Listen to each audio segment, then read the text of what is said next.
Hello, welcome to the second episode of Romantics. I know it took a long time. We were very busy. Lots of things were going on, but we finally made it here to talk more Ring of Honor, and it's a great episode. My name is Kylie. This is Kyle. You're not going to forget our names. They're the same name.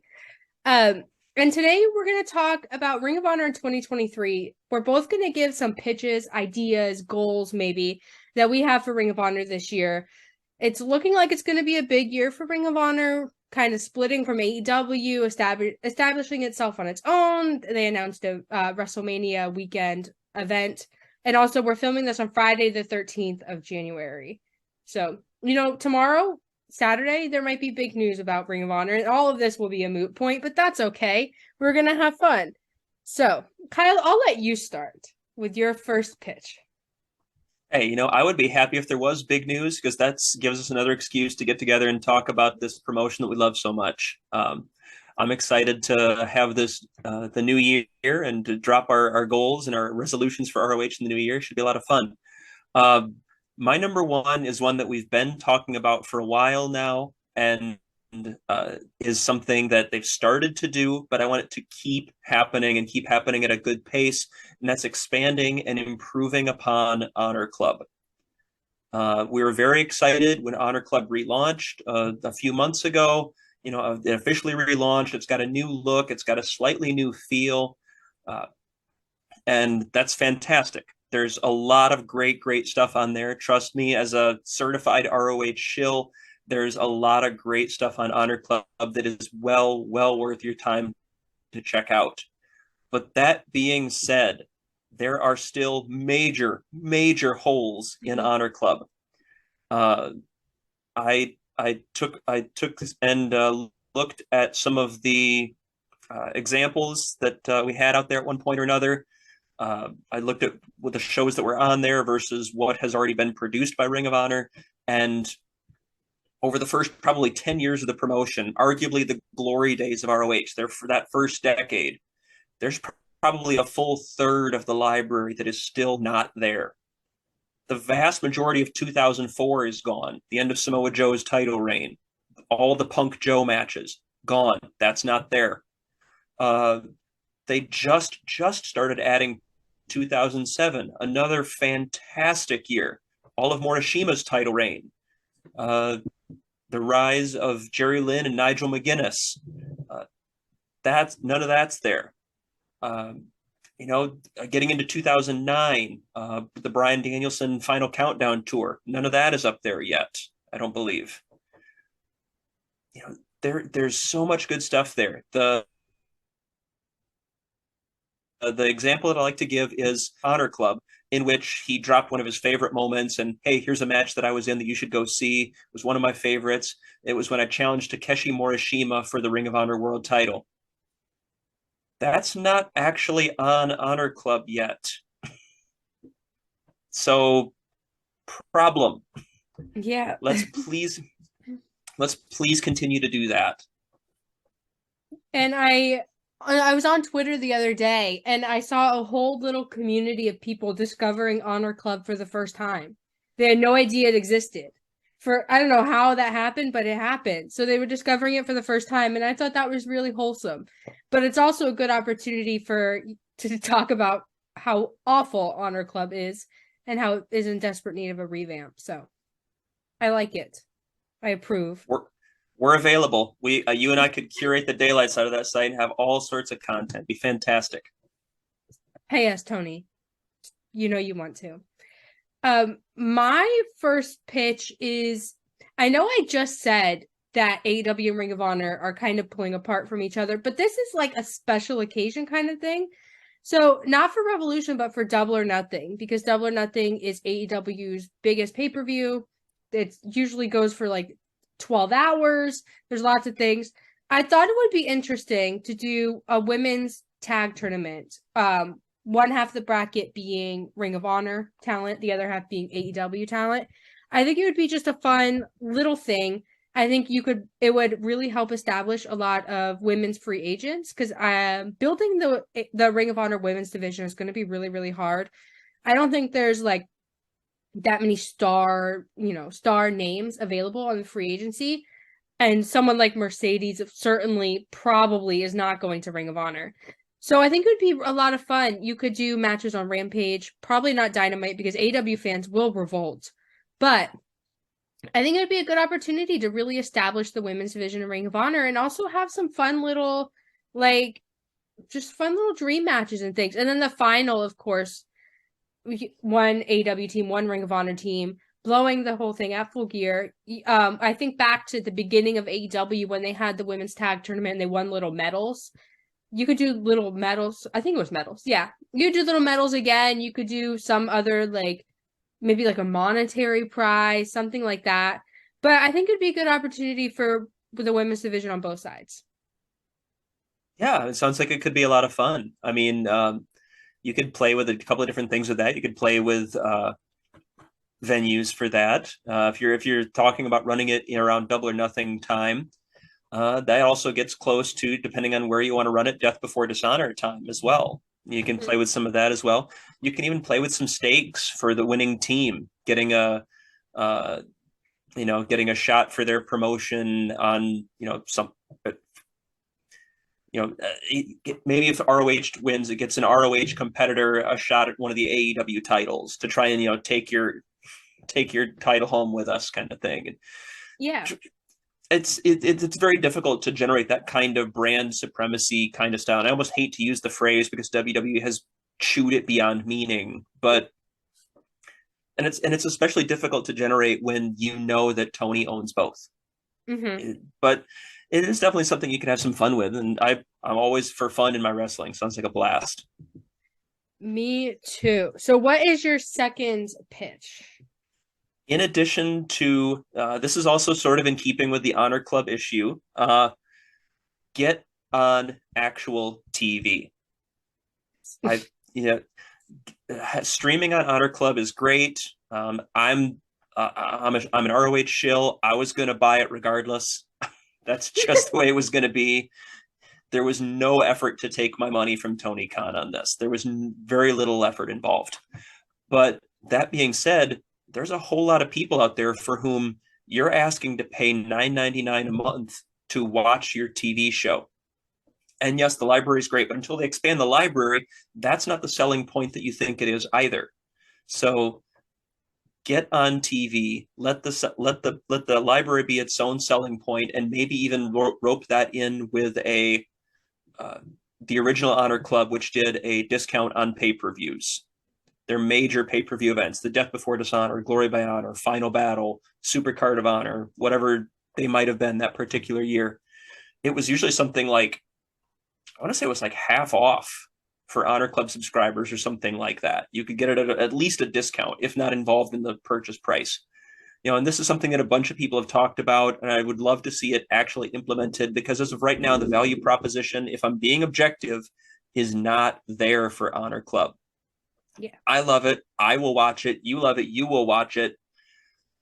It's gonna be very difficult in a crowded marketplace to convince somebody to lay down an extra few bucks a month, and you're offering them an incomplete library with improved but still not stellar functionality and a TV show that is already for a niche audience.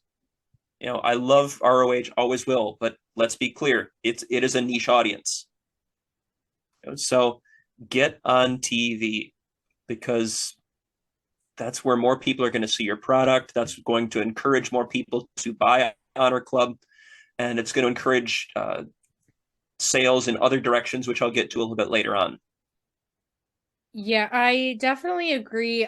I'll admit, and I'll be honest, I was disappointed with the Honor Club. We're going to stream Ring of Honor on Honor Club thing because I had assumed if it was going to be streaming only and not on live TV, that it would be maybe not HBO Max, but something a little more functional and something with more exposure. Hiding it on Honor Club is kind of a letdown, especially when you could just put it on YouTube at that point. Like if you don't have anywhere else. But I hope they get on live TV because I think it would be fun. Impact's on live TV. New Japan's on live TV. There's no reason Ring of Honor can't be with Tony Khan behind it. I was also told in no uncertain terms by a number of people that was why Chris Jericho was the ROH World Champion. was that this was clearly going to lead to TV. Instead, it did not lead to TV, and we put the title right back on Claudio, meaning what exactly did any of this accomplish? Other than get, Absolutely nothing. other than Chris Jericho and Tomohiro Ishii beating the dog mess out of each other on live television one night, which was a lot of fun. I will grant that. And I will say it is kind of fun for Chris Jericho, as annoying as I find him, that he's, the Ocho. He's the 8-time world champ. I do think that's a little fun. Just a little bit. I'll admit that just for our audience. The crowd yelling Ocho now when they count along with things. It's fun for now. I feel like it's going to get old fast, though. I feel like people will just stop doing it, and then you'll be like the one guy in the crowd who says Ocho, and everyone will turn around and shame you. Fingers crossed. Public shaming is effective. My second pitch it's a Ring of Honor pitch, but it's also kind of just a wrestling universe pitch. So in the last year and a half, the wrestling world has grown outside of WWE. I should preface with that. Has grown closer. Like Impact and New Japan have a relationship. AEW and New Japan have a relationship.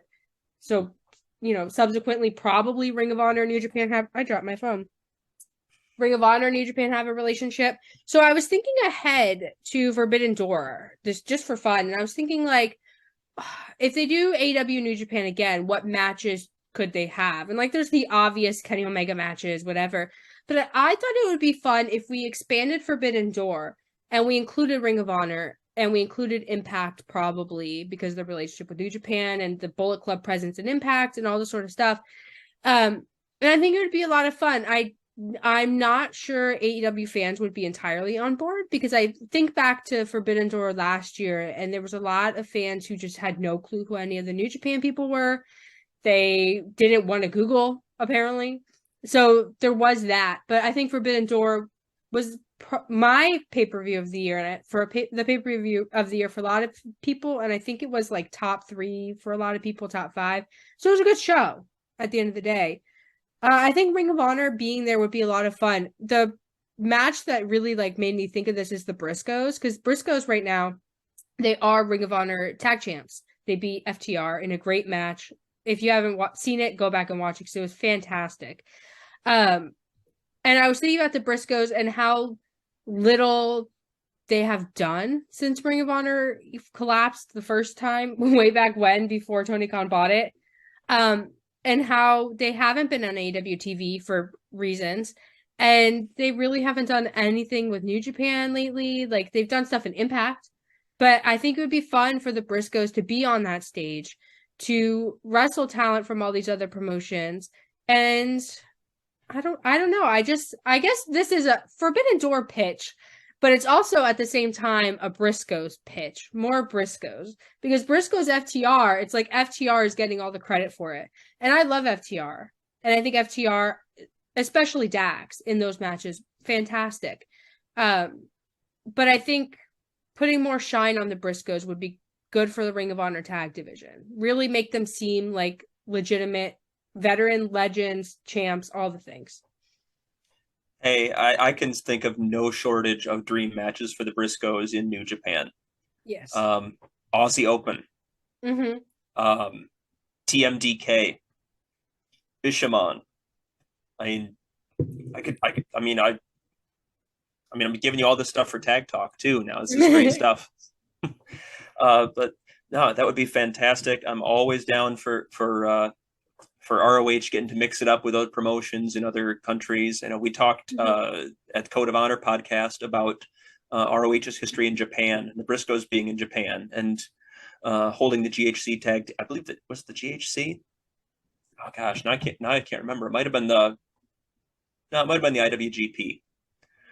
Briscoes did hold a set of tag belts in Japan. I believe they were also former Never Six-Man champions. Mm-hmm. With if memory serves, it was a very odd team that it was the Briscoes and I think it was the Briscoes and Yano. Yeah, it was the Briscoes and Yano. We can have a reunion. Reunite them. Just take a second and think about those three as a unit, and Wrestling is that could only happen in wrestling. If those three met in real life, no way.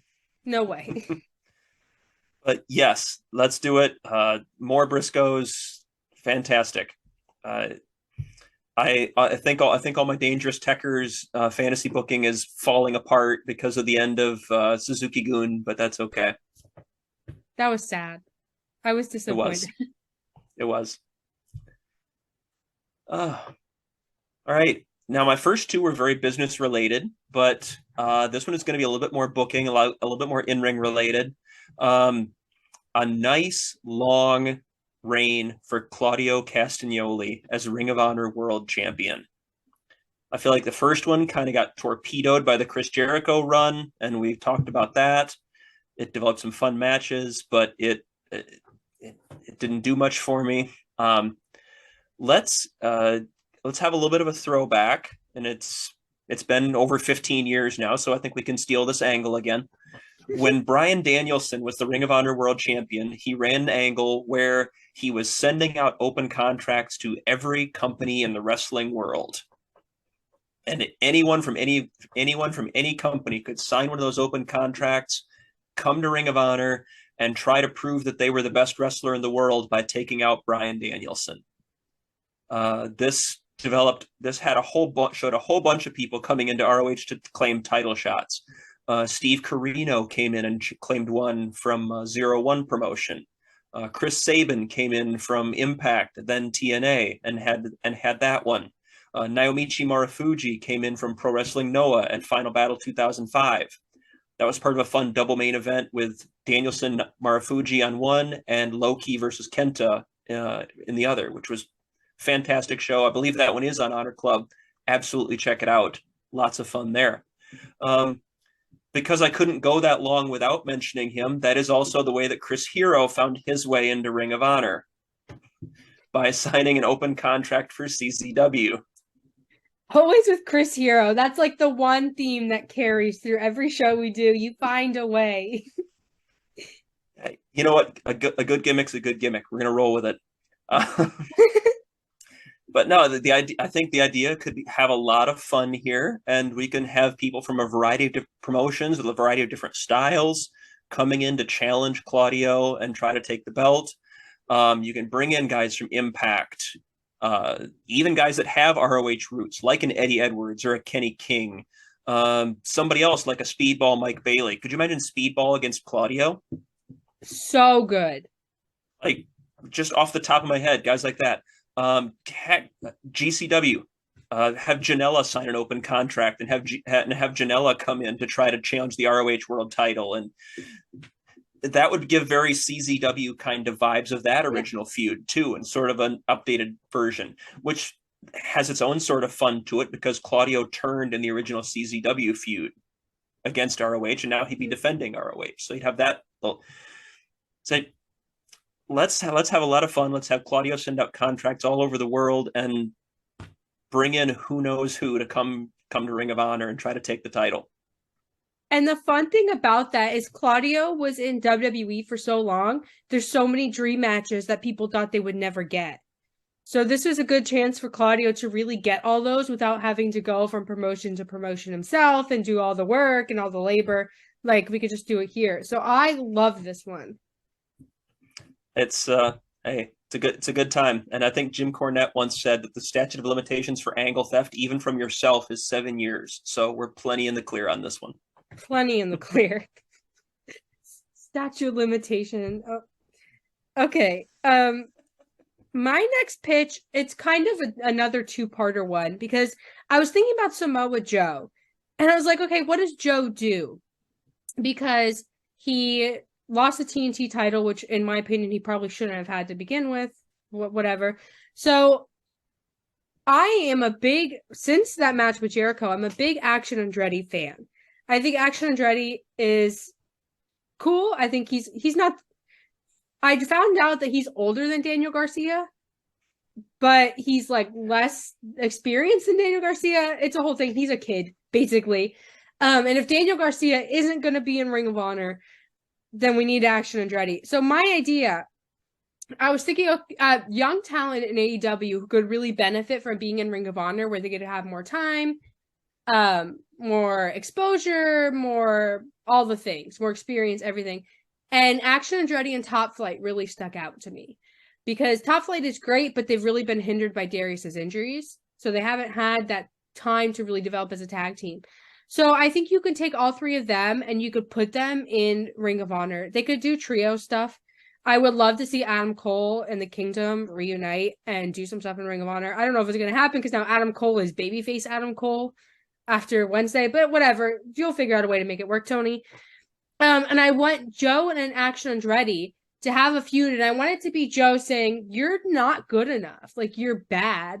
You beat Jericho on a fluke. You're Ricky Starks' little henchman. Like, you're nothing special." And I want Action Andretti to really, I want him to win clean, first of all. I don't want any shenanigans in Ring of Honor. Any AEW shenanigans, none of them. And I want him to really get his comeuppance against Joe, and I want him to win. And I think Action Andretti is uniquely positioned to bring AEW fans in because he beat Jericho in his debut match. I think fans, one, are pushing for him to succeed. I think they want to see Action Andretti succeed. And two, I think they just think that he's cool. And I think him being with Ricky Starks adds to that. And we're not even going to talk about the eye flame thing because I have opinions on that. But I think Joe really, at the core of this, Joe really needs to put over a young talent, a homegrown talent clean. I don't want to see Joe lose to like Daniel Garcia, who's already an established guy. I don't want to see him lose to like Miro. He's an established guy. This is like Joe's at the end of his career, for being honest, and this is a great opportunity for someone like an Action Andretti. Yeah, absolutely. I'll give you another name that occurs to me as a young name that I think could pop up in Ring of Honor and could be a lot of fun too. Nick Wayne. Yes. Nick Because Wayne could pop in Ring of Honor and have a lot of fun there. I think he's almost at the age and like meets the requirements to move from the AEW futures contract to a legit contract. So that would be really interesting. Yeah, that's one. And I've got probably 2, 3, 4 different tag teams that I would love to see get more of an extended look in Ring of Honor that aren't really getting a lot of attention right now in AEW. Top Flight is one. Butcher and the Blade is one. Yes. I think they can be fantastic and would love to see them get a more of a longer look. Tell me Butcher and the Blade against the Briscoes wouldn't be amazing. So good. And the Workhorsemen. I've been banging the Workhorsemen to ROH drum forever because they are so talented. Yes. You know, and there's a heck of a base for your tag division. But I love the Action Andretti idea. It absolutely popped me when Garcia called and said, "I used to be young like you," or something like that. Yeah, I was assuming, okay, Action Andretti's like 19 then, probably. No, he's older. So good. Just great stuff there. No, it's great stuff, and it mirrors to me a lot of Joe losing the Ring of Honor World Title to Austin Aries back in late 2004. It was, Aries was only a couple of years into the business at that point. Generation Next had really exploded onto the scene. Heck, earlier in the night, they had just turfed Alex Shelley as the leader, and Austin Aries kind of took over and sort of found his place there. And yeah, I don't think anybody really went into that title match believing that this guy was going to be the one to dethrone Joe.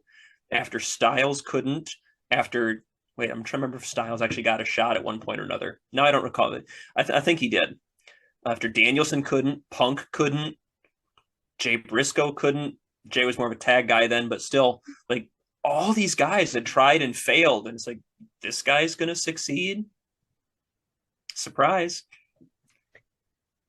And it's moments like that that really make Ring of Honor stand out to me. And I know Ring of Honor has this long legacy, but like the more I think about it, the more this is Ring of Honor rebuilding. And you could bring in legends, you could bring in people from AEW, you could fluff it up, do it whatever you want. But I would like to see Ring of Honor in 2023 really get back to basics and really build a young roster and work them up internally, naturally, homegrown talent, all that sort of stuff. Just like AEW has, because AEW has benefited immensely from that with the homegrown talent thing. I don't want this to just be, we've said it before, Ring of Honor shouldn't be AEW's playground. Ring of Honor shouldn't be just like the side piece. It should be its own distinct entity. Yeah, I mean, we don't want ROH to feel like a developmental territory, but at its heart, in a way, that's kind of what ROH always was. ROH was always finding the next generation of stars of professional wrestling and giving them a platform to shine.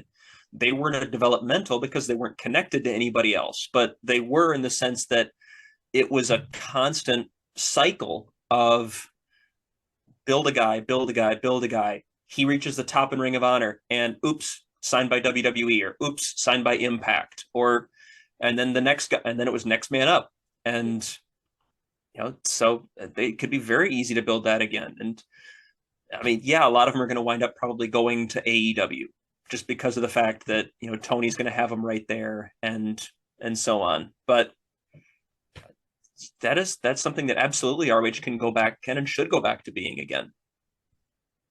I 100% agree. So those were my pitches, but I know Kyle has more because he's very smart. So I will give you the floor.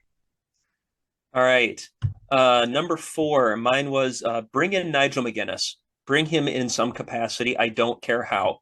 I would love a 3-man commentary booth with Ian Riccaboni, Caprice Coleman, and Nigel McGuinness. That would work tremendously.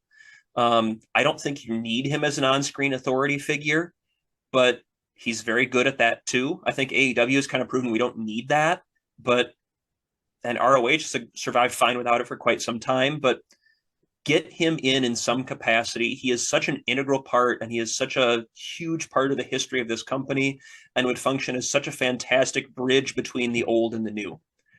Bring in Nigel in some way. I agree. I think who was it that said it was Danielson? He was on Renee Paquette's podcast, and she was asking, I don't remember how they got on the topic, but he was saying like he got where he was because of luck, basically, and hiding his injuries.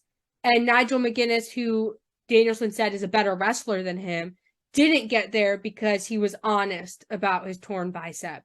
And he never got to the top in WWE like Danielson did because people saw his torn bicep and they were like, absolutely not. But Danielson hid his concussions and everything. So I agree. Absolutely. He had a couple of great matches in Impact with Kurt Angle too before the injuries really took their toll. So you had a taste of what he could be. But number 5, get back to touring. There's a lot of talk recently of AEW being able to go on house shows soon. I would argue that ROH needs that far more than AEW does. Get back to touring, get back to your live shows, get your roster out there, decide who your roster is, and get them on the road, because you are trying to promote a TV show that you're asking people to pay $9.99 a month for. Show them what they're getting. Yes. Get on the road, do what you did best, and tour this country. Get the exposure that these guys desperately need, wrestling in front of live crowds, and use that to drive subscribers. I love that one. I would love to go to a Ring of Honor house show. AEW house shows are house shows, but I do agree that Ring of Honor probably needs them more, especially if they're going to have a younger roster. Okay, so those were our pitches for Ring of Honor in 2023. I'm sure we both have a ton more, but we only have this X amount of time, so we can't go through them all. But I will say, I think Ring of Honor is in a better spot than it was in 2022.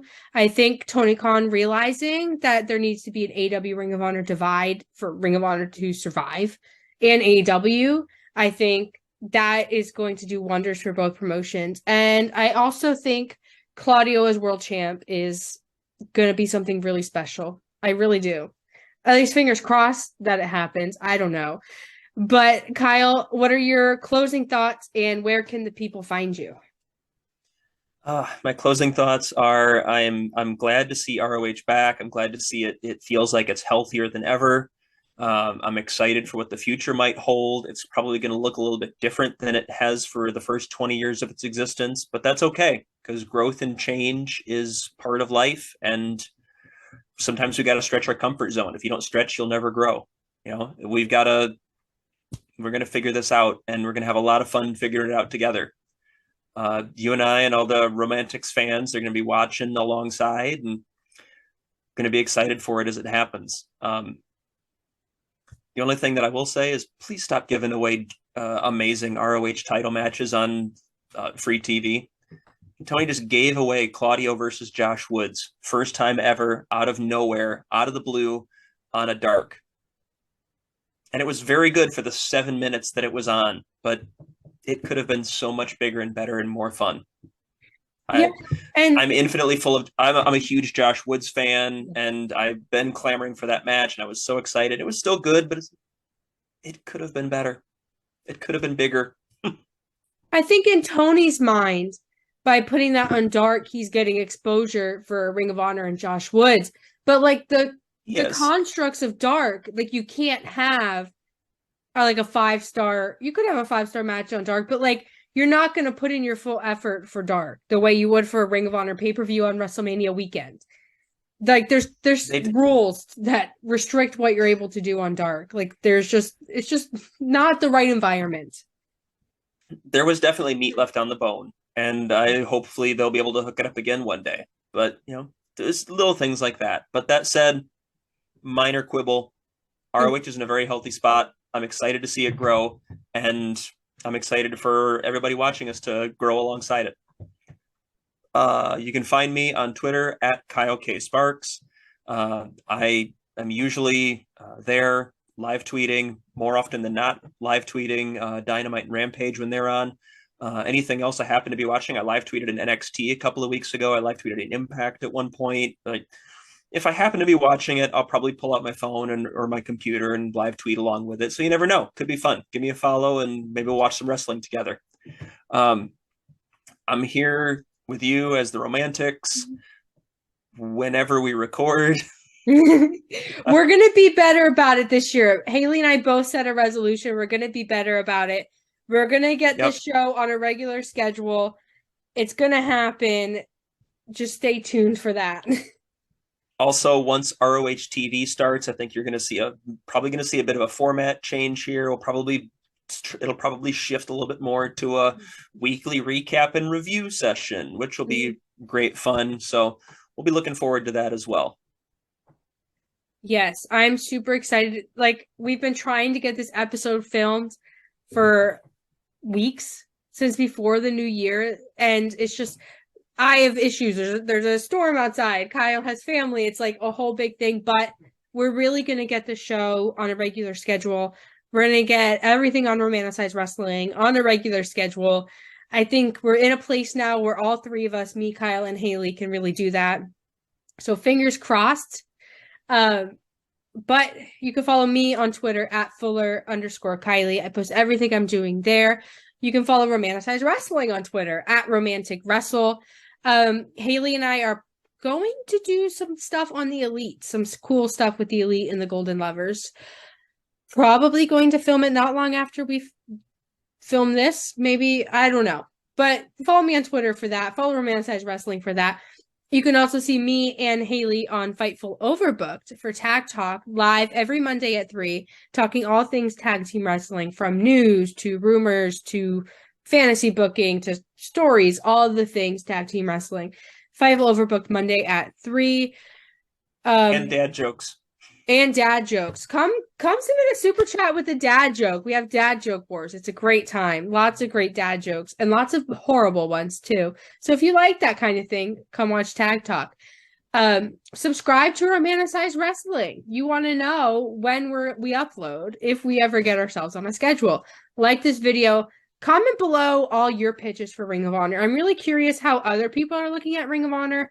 Because Kyle and I, of course, have our perspective on it, but Maybe you're newer to Ring of Honor. I want to know what you want to see. All that.